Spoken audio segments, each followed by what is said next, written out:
Hey guys, Horror Bengals fan back here once again with another review, and this time it is a late night review of 1994's Beverly Hills Cop 3, which came out in the summer of 1994. It stars, of course, Eddie Murphy and Judge Reinhold from the first two films and Fast Times at Ridgemont High, but it wasn't thinking about Phoebe Cates in these films, I'll tell you that. But anyway, this is the second sequel to Beverly Hills Cop films. This came out in the summer of 1994, and this film bombed at the box office when this first came out. And I can see why this film bombed. Eddie Murphy at this time was not doing well at the box office, and some of his films were not very good. I'm one of the few that will admit I'm not a fan of the movie Life. I'm going to get in trouble for saying that.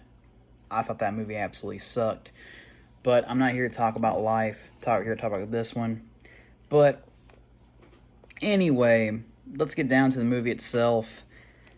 Pretty much the beginning of the film, Eddie Murphy, Axel Foley, is investigating these type of crooked illegal parts going on, and he witnesses his boss getting murdered, and he has to go back to Beverly Hills to solve the murder. And involves this amusement park owner, and then all this stuff ensues, and crooked money, and then just all these amusement park owners being crooked and all that.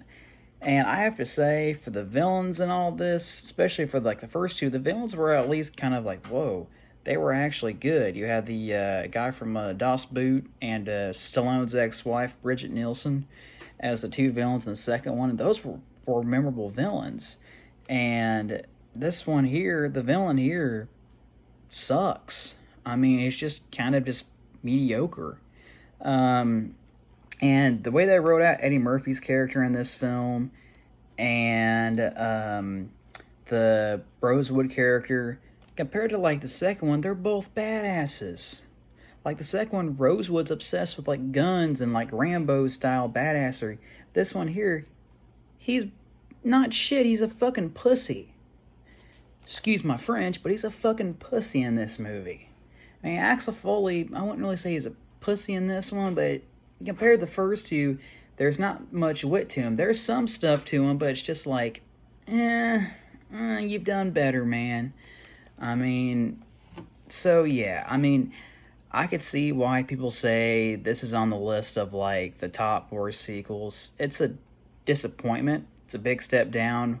Would I say it's the worst sequel I have ever seen? No.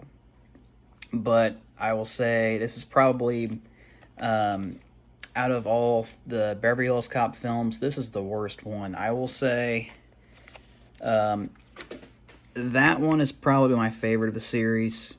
I thought Beverly Hills Cop 2 was a lot of fun. Loved the soundtrack. You had George Michael on it, one of my favorite songs by him, I Want Your Sex. You had Shakedown by Bob Seger on there. And, of course, the first Beverly Hills Cop, which is a lot of fun. That one's more of an action film than anything. It's really more action, but with some comedy to it. And that one's a damn good one. Those are really good movies. This one here, it's just, yeah, there's not much meat to its bone is the best way to say it. And there were better action films that came out this same summer as this did. I can list those for you. Speed with Keanu Reeves. The Crow. Another action comedy kind of film with Arnold Schwarzenegger. True Lies is a miles better movie than this. I mean, there's all kinds of other films I could say are better than this movie. I would say Boomerang, Harlem Nights. Yes, I think Harlem Nights is a miles better film than this. So yeah, but this is my opinion. It's not Eddie Murphy's worst movie, but this is definitely his weakest. I think now he's even disowned it, I think, because this had a lot of production issues when this first came out.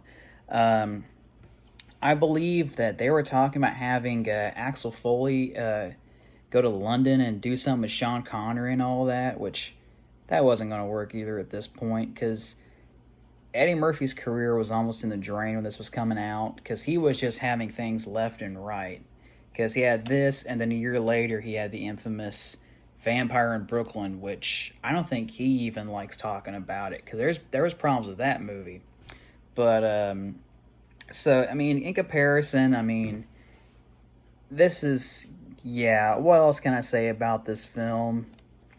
I mean, I didn't pay much for it. I think got it for like 50 cents or $1 at a garage sale a few summers back. So I can't really say that I lost money from this. But yeah, stick with these two movies instead on the back here.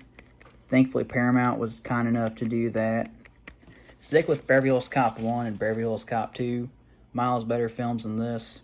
So, what would I say, Beverly Hills Cop 3? It's not the worst thing I've seen in my life, but I've seen better action comedy movies, that came out around this time, like Lethal Weapon 3, Lethal Weapon 4, Bad Boys, the first one, The Last Boy Scout.